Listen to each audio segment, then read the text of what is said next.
pessoal, meu nome é Vitória, esse daqui é o Projeto Capitu e hoje a gente vai conversar um pouquinho sobre Persuasão de Jane Austen.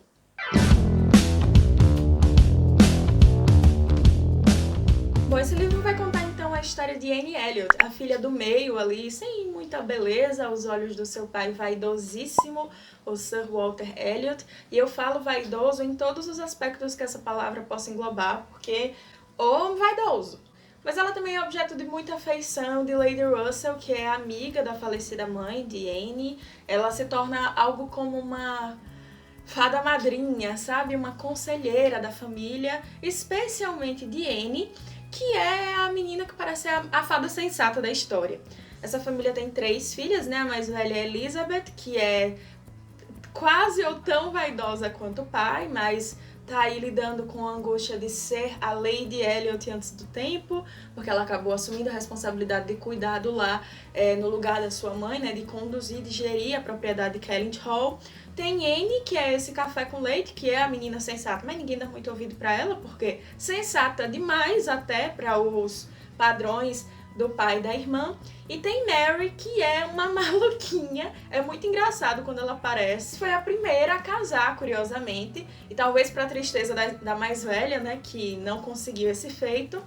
Só que para o pai de Anne, esse casamento não tem lá tanto prestígio, porque a gente não tá falando aqui de nenhuma família de nome muito importante, nem nada do tipo. O que ele quer é estar dentro da sociedade inglesa como o baronete que ele é. Seja lá o que isso signifique. A narrativa se passa ali no ano de 1814, quando a família Elliot precisa lidar com a falta de zelo financeiro, né? Por conta desse padrão de vida alto que esse pai e essa filha mais velha querem levar. E eles acabam tendo que fazer concessões para poder lidar com essa crise financeira e ao mesmo tempo sustentar essa figura de somos da elite. Ai, ventinho da árvore, coisa boa. Minha árvore. Podaram esses dias, ela tá tão murcha. Dentre as concessões que a família acaba tendo que fazer está a mudança de Kellynch Hall para Bath, para ir para um ambiente mais urbano, e o aluguel da bafônica Kellynch Hall, né? Então, quem será que vai assumir o lugar aqui de cuidar desta propriedade de família e parará?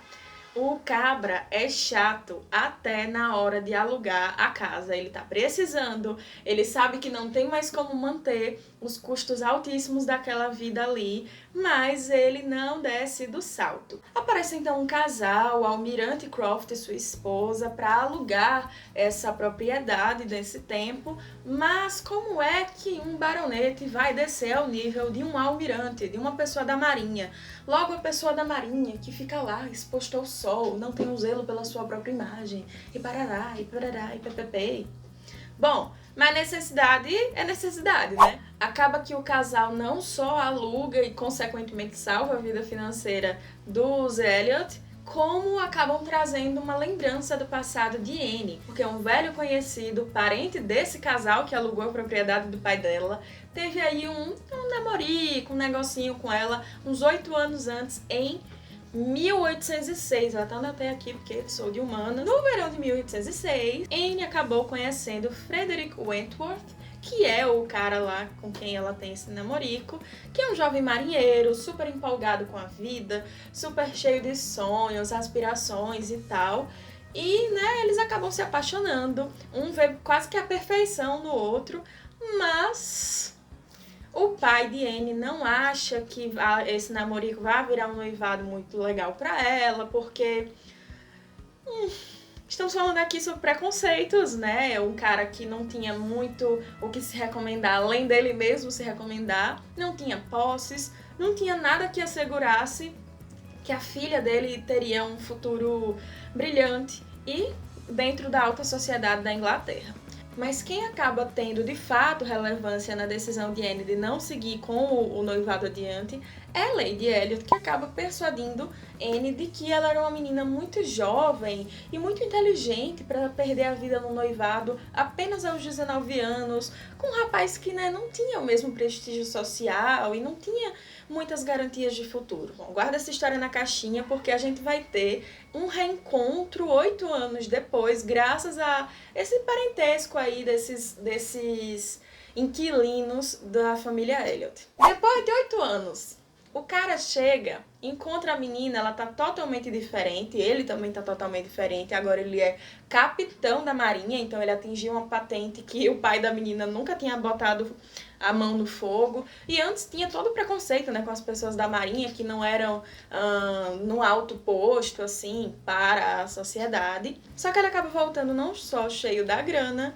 dos títulos, como de relevância dentro da sociedade de Kellynch Hall e de Bath. A gente tem uma mocinha arrependida, tem um mocinho magoado, e claro que a história vai se desenvolver em torno disso, mas não é um reencontro lá muito feliz. Para essa aproximação acontecer leva um tempo, inclusive para isso engatar no livro leva algum tempo também.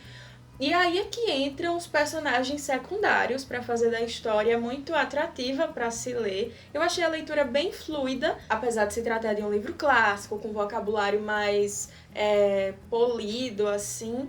E esses personagens secundários dão essa coisa meio da graça, sabe, em alguns momentos.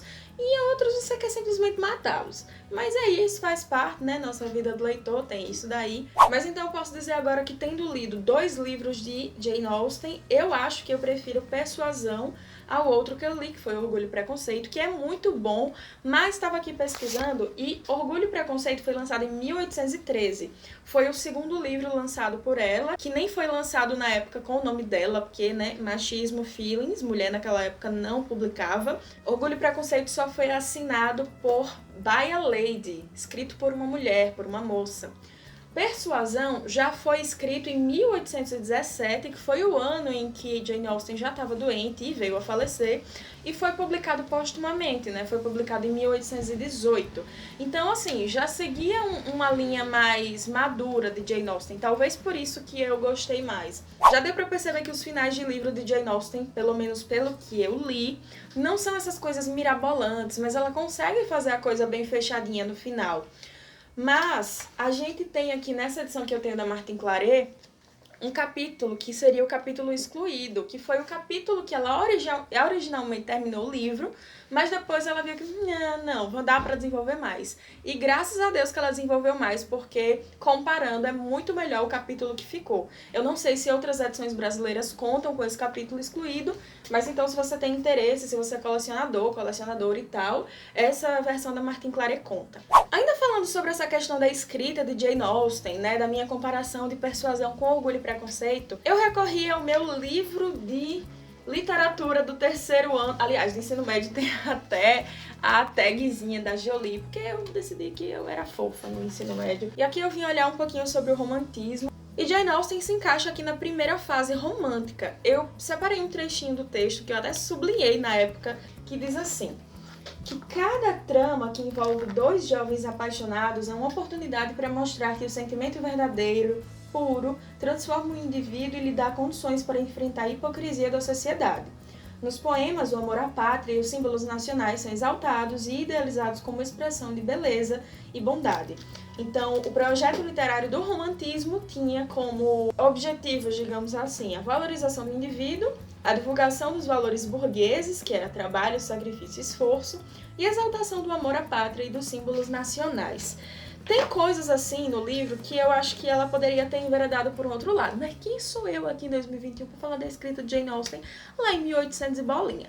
Então, eu entendi também que todos esses livros de Jane Austen vão seguir uma mesma linha, que é essa coisa do romance, mas tem sempre alguma coisa com dinheiro envolvido, tem essa questão da diferença de classes, do preconceito, de certa maneira discutir valores, né? Tem essa coisa da reflexão de como a gente se deixa influenciar por certas pessoas, certas coisas, mesmo que isso passe por cima de grandes desejos nossos, de oportunidades que a gente possa vir a vivenciar e tal. Persuasão foi a última obra completa escrita por Jane Austen, né? A gente tem outras obras, tanto que essa minha edição da Lady Susan tem Lady Susan e outras histórias, mas são histórias inacabadas. Persuasão foi o último escrito completo por ela, então eu fui totalmente aleatória aí na linha do tempo. Esse foi o segundo, esse daqui foi o 6º lançado. Eu não sei dizer se na época ele já foi lançado com o nome dela, né, com a identidade dela revelada. Mas enfim, mesmo tendo essa coisa do apelo da escola literária,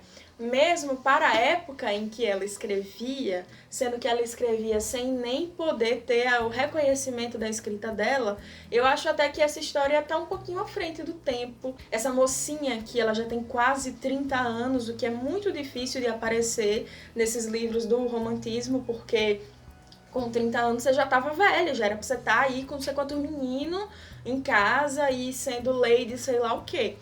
Então, assim, eu gostei bastante de Persuasão, eu indico essa leitura, inclusive se você quiser começar a ler Jane Austen, pode ser que eu mude de opinião quando eu terminar de ler todos. Eu queria ler, eu agora falta ler 1, 2, 3, 4, 5 livros de Jane Austen para ler a obra completa que eu tenho aqui. Eu queria tentar separar tipo um por mês aí, para ler até o final do ano. Não fiz nenhuma meta literária esse ano, mas quem sabe, né?